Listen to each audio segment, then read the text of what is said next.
Mhm. And I found the question about, masculine enough. What does that mean? Very interesting because I always felt like I was never really masculine enough. The first question is probably just in general what you think about mental health as just a concept or How hard that could be, and like how easy it is for mental health to be hidden. That a lot of people in my life didn't know that I had mental health stuff going on, and even now don't. And I think that like it's so easy to hide, so hard to tell when somebody is having mental health issues. Confident figure, or being into certain things, or being that super strong guy you can, lift stuff around the house. An invisible trauma or invisible danger that only yourself can see.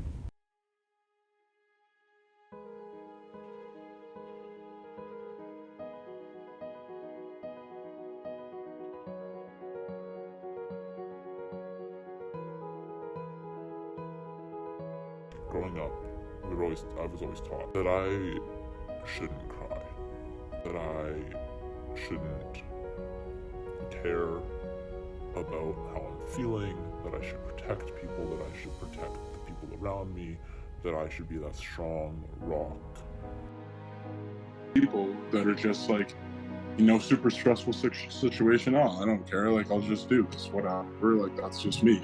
But there are other people who, have anxiety in certain situations, or just aren't the type to speak up, and they're not super outgoing. They're just kind of, so it doesn't feel like it's a part of the friendship. Like, we're supposed to be having a fun time and talking about sports and stuff, or just like what we're doing on the weekend because we're gonna hang out and stuff, and it's supposed to be like all a good time and all fun, sunshine and rainbows all the time. Like even like in relationships, the guy's expected to, shut that stuff out and not talk about it and just kind of take it and move on with it. A lot of guys like bottle that up, and they never really talk about it, and they just like end up with poor mental health. They don't want to speak out about it because, society's been like, oh, like, you're not supposed to be upset about that because you're a man, kind of thing. So like masculinity pushes you to avoid building deep connections. Guys wear stuff that people conceive as more feminine. They aren't looked at as masculine because they're wearing certain clothing. Just certain guys, you can't just go like, oh, like, I don't know, I'm not feeling up to it because I'm upset. And they'll be like, what do you mean? Like, just come out with the boys and have a good time, you'll be fine, kind of the response you're gonna get to that, right? The root of like masculinity in and of itself is competitive and disruptive. Being a man, you have to be like closed off on your emotions. You have to be strong in those cases. You can't share how you're feeling, and that's shit.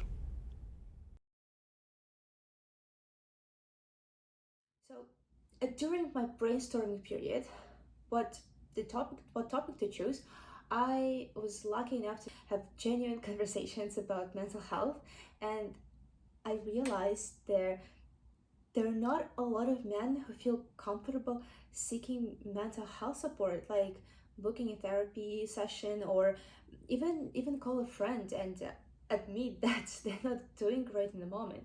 So I started analyzing my own experiences and observations, and I realized that until several months ago, I had never seen a man crying.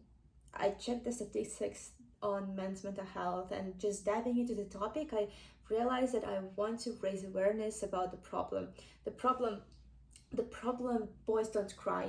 The problem of being not masculine enough. And my first question is just how would you describe masculinity from your perspective? It's not like one of those things where you can tell someone how to be masculine in 5 simple principles and then they'll act the right way in every situation, right? It's more like with every situation, there is this way that you're expected or wanted to act. That's very much based in that situation and based in what other people have done in that situation. So I guess just to sort of narrow focus a little bit, I can just talk about what I feel like I've seen as what masculinity looks like in terms of sharing emotions, or maybe talking about emotions. One thing that is okay to be for a masculine person is stressed out or bothered or upset. I don't think those things in themselves are taken as signs of lacks of masculinity, even though sometimes it seems like that. I think it's more so the inability to manage those things on your own without needing, say, the people around you to sort of help you calm down or deal with problems when you can't yourself or things like that. I think that is seen as sort of I guess, a fault in masculinity, if that makes sense. Just to summarize what I was trying to say there is I don't think it challenges your masculinity to feel strong emotions. I think it troubles your masculinity if you can't deal with those emotions without the help of people like directly around you. You want to be masculine, you can get stressed out, you can get angry, you can get upset, but you better not put any of that on anyone else around you. Can you give me just maybe some scenario or some example just to elaborate on this?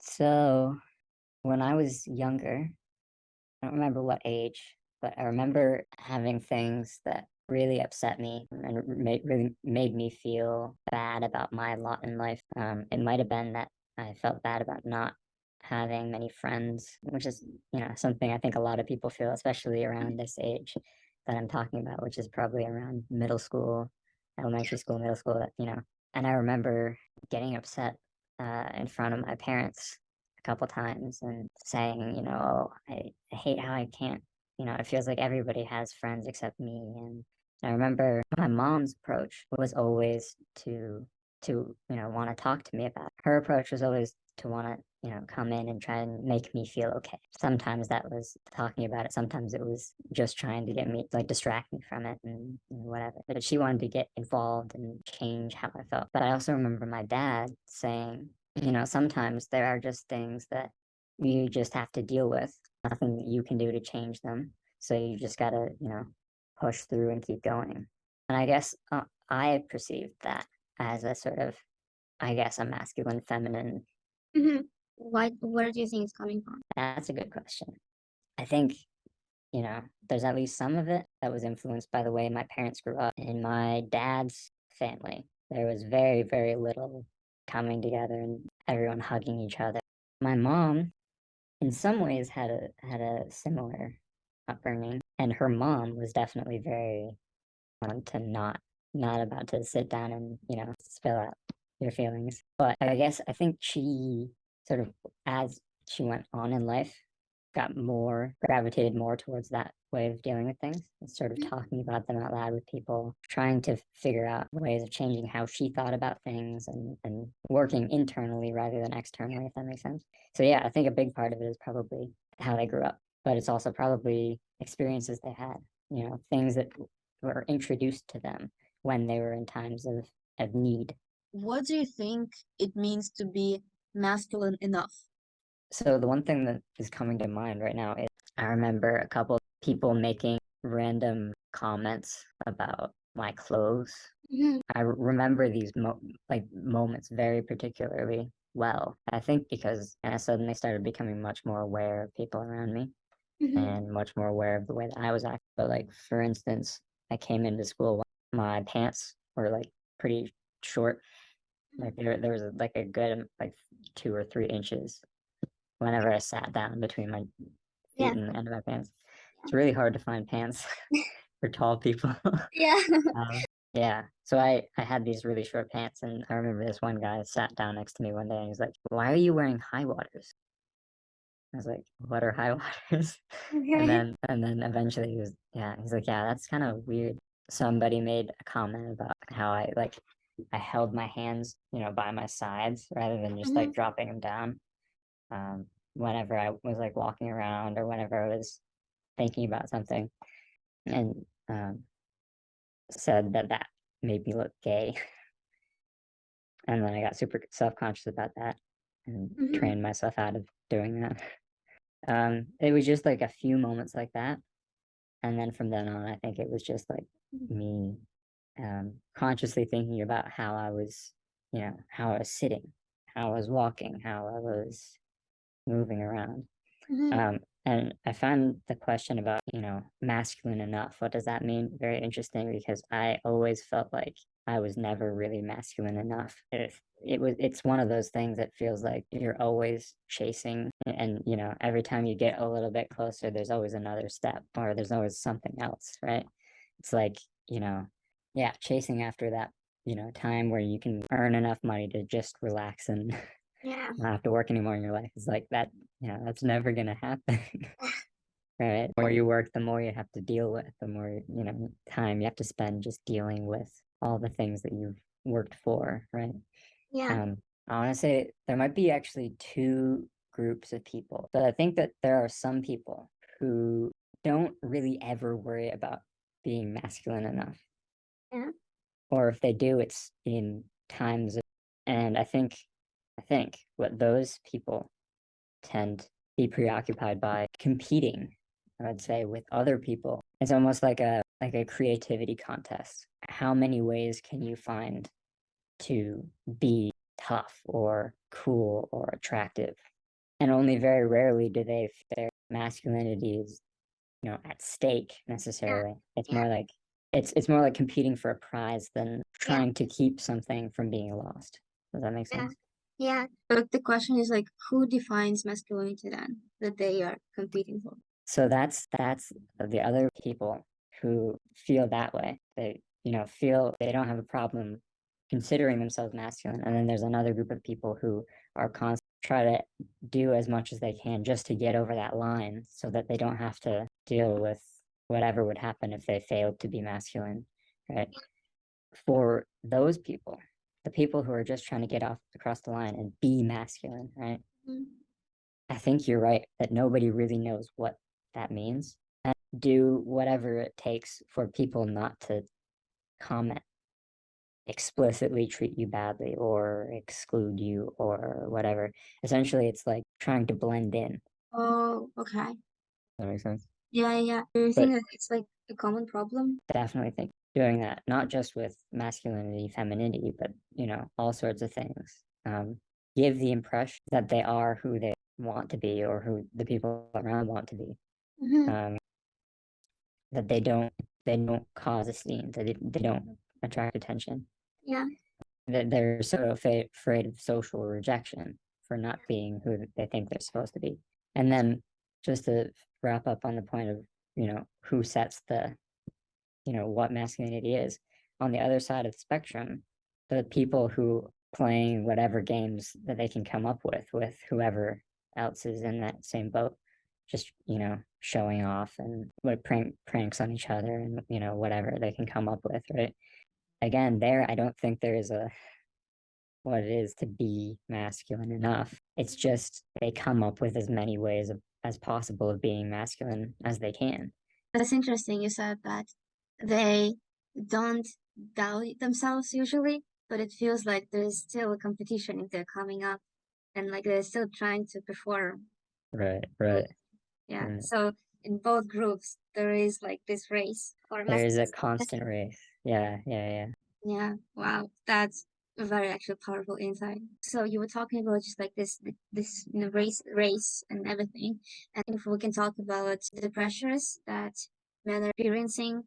One thing that I've heard a lot from guys is, especially as they enter university and, and exit university as well, and just sort of start getting into the adult working world, it really seems more and more like there's no way for them to live the kind of lives that their parents say lived or previous generations lived, in the sense that they may never be able to afford it. That's one thing that people talk about. They may never find a stable long-term job. They, I don't know, may never be able to make enough money to support a family. And and they, like there may be ways of differently, there may be ways of leading your life differently, but nobody really knows going into or out how to do that. And I guess I would summarize that as there's a pressure to sort of make a life for yourself. Okay, yeah. Right? And figure out how you're going to live the rest of your life when you're young. Mhm. I suspect, this is just a side note, but I think a lot of women also feel that same pressure these days. I think people just in general nowadays feel that. Yeah. Feel that they're supposed to the rest of their life and put it together piece by piece, Yeah. themselves. Do you, do you Think there's a question that I didn't ask you for this project? I did think of like one thing popped into my head that thinking about things that we talk about in terms of like, social structures, social forces, these moving at the level of society or the level of groups, men. And how do those show up on the level of, individual interactions between two human beings? Do you have an example? Like, Sure. Well, it's like what I was talking about before with the, it was like one sentence and one person saying something in a particular context. It was this seemingly very organic change, right? Like a response to threat, I would say. mhm. Something got pointed out, and that kind of shift in attention is something that's a mechanism. That's a biological mechanism. When you find out something that could potentially be dangerous for you not to pay attention to, all of a sudden it's very hard not to pay attention to it, even if you want not to. I just find it interesting, like the individual interactions that people have that cause changes in them. If they can, if they can remember them, like conversations, say, with someone they're attracted to, or obviously there are a lot of moments, things that aren't really remembered, things that don't get. There are also a lot of these big moments. Looking at sort of the ground level, the face-to-face interactions, the human to human, that can sort of shed light on where pressure is coming from and what is actually applying the force. I feel like that was very theoretical and No. Honestly, it was good because Right. at the same time they're like performing, but who is managing them? And there's not like one person who is doing that, right? They all we're all doing it together, including people who are interacting.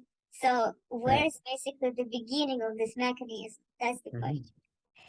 I often think of it as it's less like a machine and more like an organism. It's more like an amoeba, right? Each person is a cell, which has it has its little instruction manual of, it knows how to do like this protein and that, Yeah. cellular action, dividing cells, whatever, right?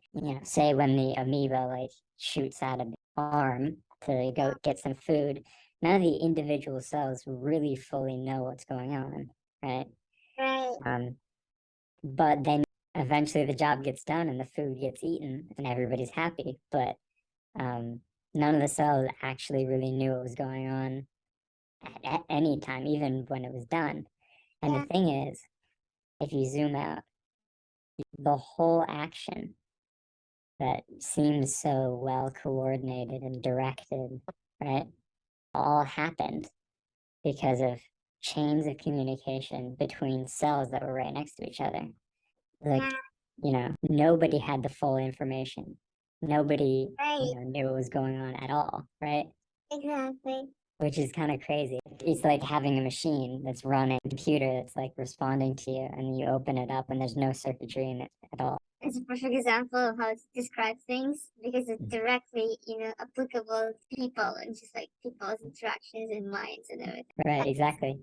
That was, sorry, I feel like we should, there was one example case, I guess, that came to mind. I can imagine like a young male going into a situation with someone he's attracted. He does something that he thinks is very masculine, right? He thinks is very attractive, and then he gets nothing back, right? A very dead response, right?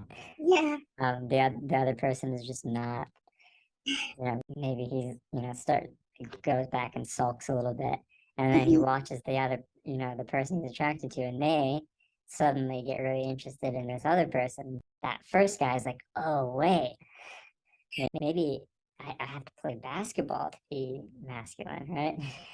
Right? Because they saw that this one person like someone who played basketball when they're playing basketball, right?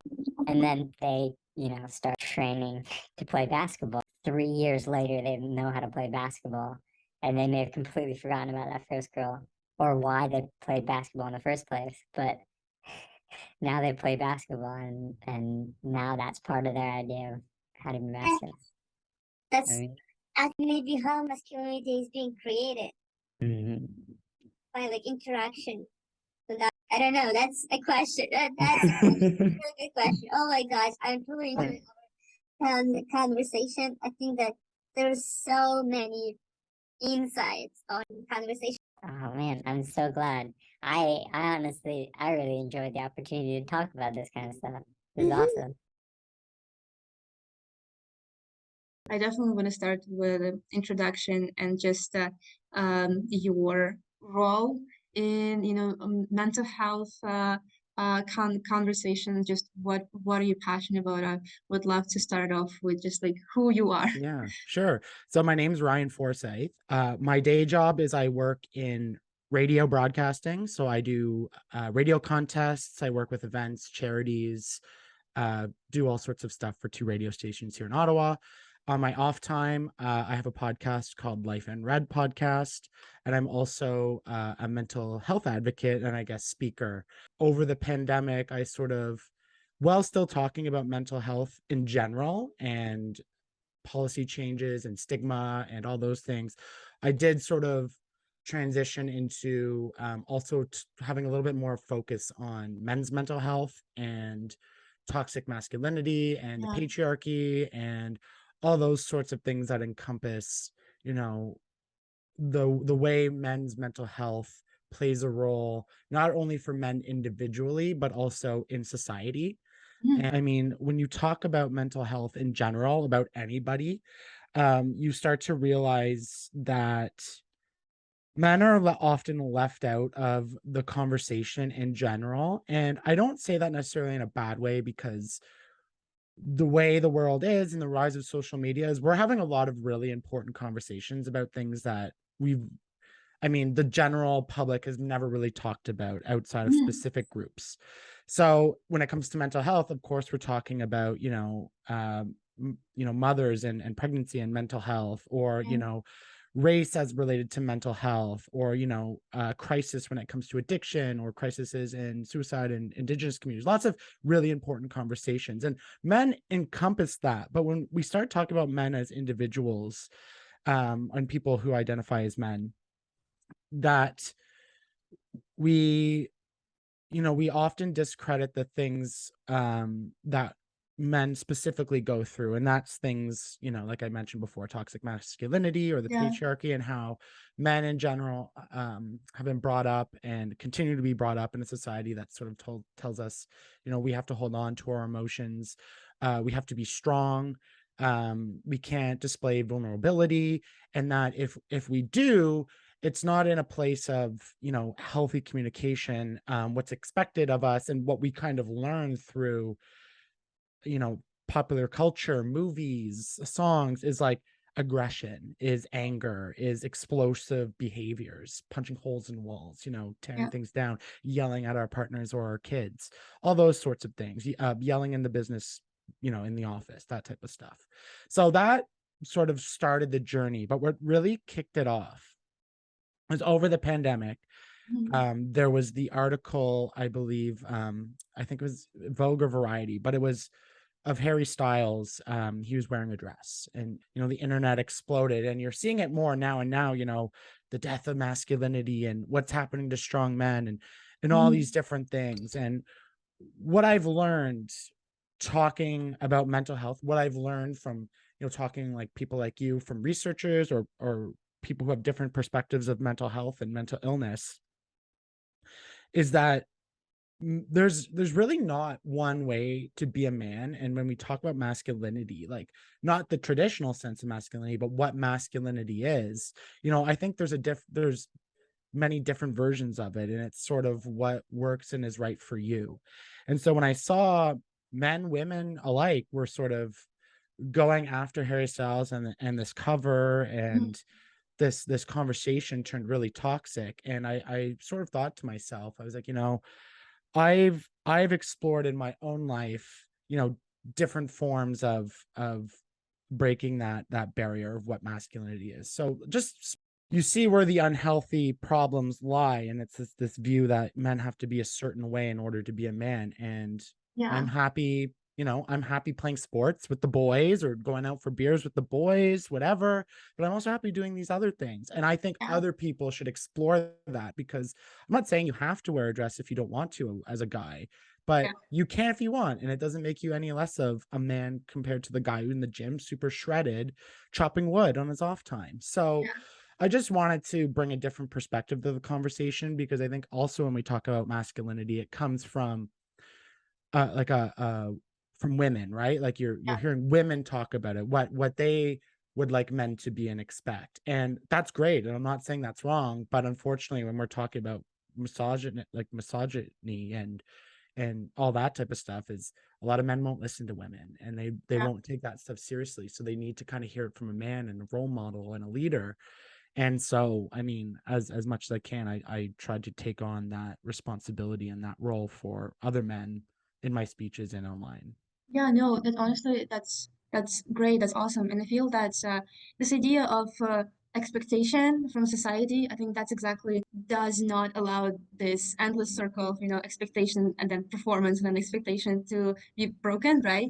The idea of being just like the fear of being judged by friends by of other gender, right? Or by even, other boys is so strong. So that's why I feel like young men, and not even young men, basically, they feel that they're not allowed to explore. And I think this is something that really affects mental health, because with expectation, there comes responsibility to maintain the status of being a man. Otherwise, you're going to be either, I guess, judged or not accepted, or just, kind of like abandoned, forgotten. I really like the idea that you mentioned that, yes, we have lots of topics to talk about, right? And there are lots of, perspectives on mental health and everything, but what highlights the importance of talking about, men's mental health, I feel that it's also about the statistics. You have also something to contribute to the question why it is important to address men's mental health issues, because I guess it's not only about exploration, right? It's actually about, some very difficult facts that our society is facing nowadays. Yeah, men's mental health and sort of plays a role in all these conversations we're having, right? Because when we talk about the patriarchy and the systems that we have in place, those are created and are meant to, uphold men. And it's meant to have men succeed in it, and sort of like not anybody else. And when we're saying men, specifically white hetero men like myself.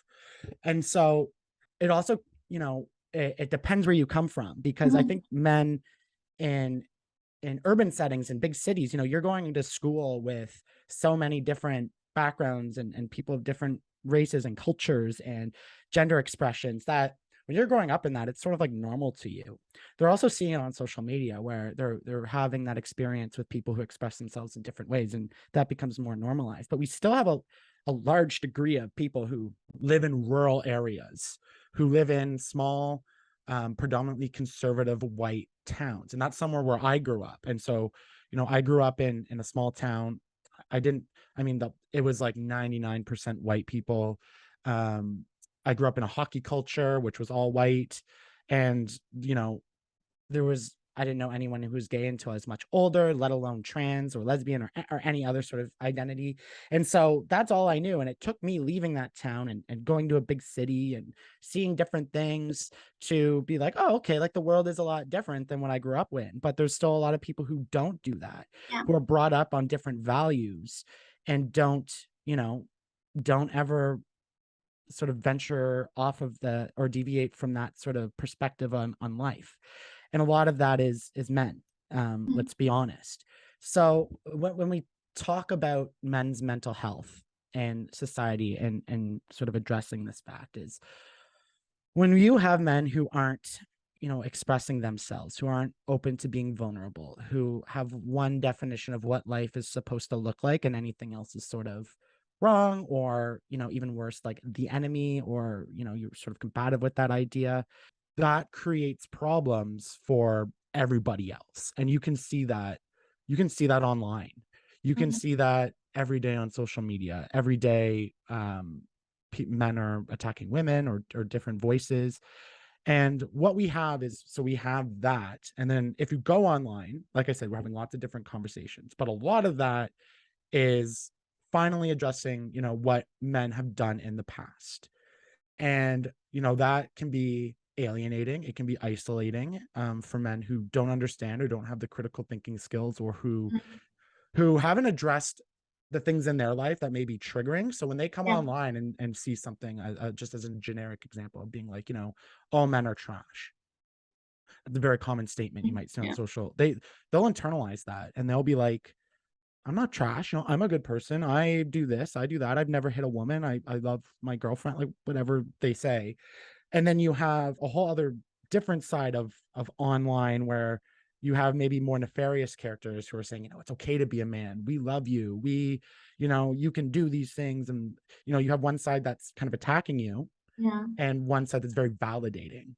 And a lot of young men, unfortunately, because they aren't taking care of their brains and their minds and all those different things, start to gravitate towards this path, which some fall even deeper thanks to algorithms and things like that. And it creates a big problem for Mhm. a lot of folks. And so what I'm trying to do, especially with young people, teenagers, men, in their teens, before they're sort of getting into college, university, like that high school age, is trying to make them understand the resources and the tools, and what they should be thinking about when they're engaging with materials and all these different things. So you can, one, hopefully give them the tools to deal, or at least point them in the direction so they can deal with their own mental health, whatever that might be.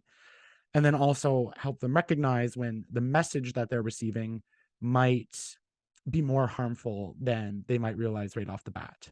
Yeah, 100%. Actually, that's really great that you mentioned, the multi-layered situation, because I think that even in conversations that I had, because I already conducted, a couple of interviews with just, people from the community, and I heard a lot about, this mixed signals from the society, because as you mentioned, yes, things are changing, things are shifting, and these different perspectives from different people, what men should or should not do in different situations. I feel like that's really, really pressing.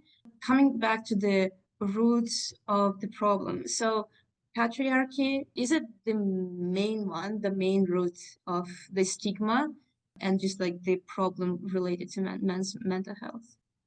I think you could say that. I mean, there's so many different factors, I think, that play into it. But I guess, yeah, you could say, as a very general rule, the definition of men having to be the strong, silent leaders and take Mhm. care of their family and their partner at all costs to themselves. The main reason, I would say, because like you said, we've set this expectation that men are supposed to meet.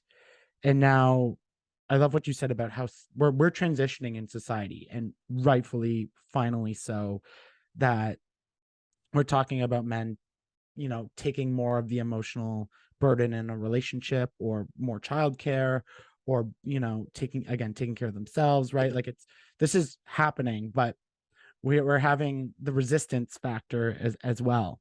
Mhm. And, I don't know what's going to happen, or how it's all going to play out. But Yeah. I think as we become more diverse with our people and our cultures and our ideas and the right and wrong way to do things, Mm. I always come back to, when we talk about things on social media and online, and they can be 100% right. They can be the most true statement that ever was said.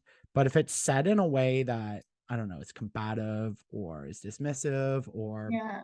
whatever it is, like, you have to remember, communicating. You might say, not all men is a great example. When people say all men, most of us, or a lot of us, know we don't actually mean all men Yeah. are this.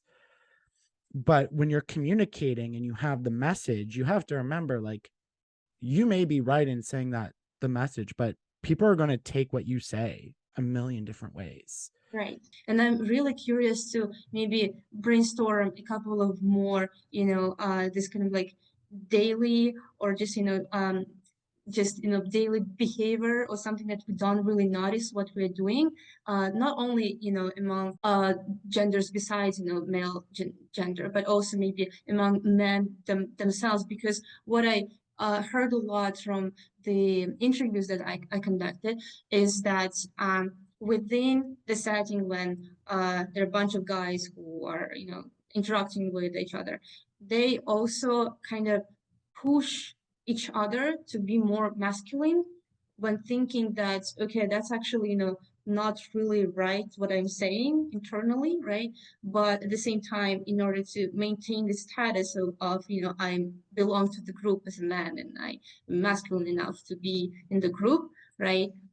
They still push each other and still use some certain phrases. They behave in a certain way, and I'm really curious to brainstorm maybe a couple of things that you notice from your personal experience or any other conversations. What do we do that contributes to the problem that we don't really process what are we actually doing? Yeah, what actually is interesting in my experience, just my personal experience, I found women pressure me more to be more masculine than a man has ever pressured me more. Outside of my teenagers, when you're a younger teenager, playing sports or being in more like dominant male settings, different. But as an adult, I felt the pressure more from women than I ever have from a man. I mean, simple changes of language are easy. And so instead of saying all men, a lot of men, some men, you know, you don't have to start a fight, but one, if you hear something that's really wrong, just call it out. And then as other men, support that man. Being like, yeah, like Ryan's right. Like that. I don't know. That's just gross. Let's not say that, because it's one thing. And again, any man will know this. Like if you're in the hockey dressing room and you have the guy who's saying all the bad stuff like he always does, and you go to stand up and no one else supports you, like you're gonna look dumb. That guy's just gonna shred you to pieces, and you're just gonna be like, I'm never doing that again because I feel awful. And it's not gonna work. But if you have a lot of people being like, hey, like, yeah, like let's just cut that out, it's gonna like get through. The person may or may not get it, but they're gonna realize, and this is, I think, a really important piece, that like we need to stop creating safe environments for people to feel comfortable being awful. That's the part of being a man I think is important. If someone feels comfortable enough to be in a space where you're at, to be racist, misogynistic, transphobic, homophobic, xenophobic, whatever that is, like that's a problem. And you need to address the culture of where you're in. If everyone's like silence isn't a way of an acceptance, or at least saying like, oh, not my problem, because like that's where we need to all step up to. And then one by one you start weeding out the bad guys, and then you have a comfortable circle of guys that you can still get together, light a cigar, drink the scotch, a beer on the football game, no problem. But it's no longer a safe place for BS. It's no longer a safe place for hate. And I know there's still a lot of society that really reinforces that through pop culture, movies, music, commercials, marketing, all that stuff. It's still heavily reinforced. But if I'm saying have a different view on masculinity, I'm not telling you to wear a dress if you don't want to wear a dress. Like you can be the blue collar guy who wakes up at 4 a.m. and go and work your ass off all day and come home and have a beer. If that's who you feel like you are and want to be, you can be that person. And there is nothing wrong with being that person. I'm encouraging you to explore those things because I want you to be happy. Even aside from that, if you see someone else, just don't say anything awful. Don't come at them for it. But everything you just said, I think the ultimate goal is to creating a safe community for everyone. That's 100%. And be clear, for everyone, not just men, everybody. Yeah.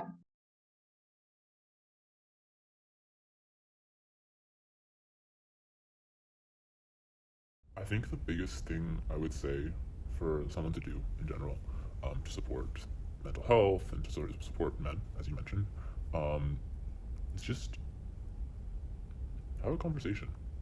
Have a conversation where you allow yourself to be open to hearing more than the surface.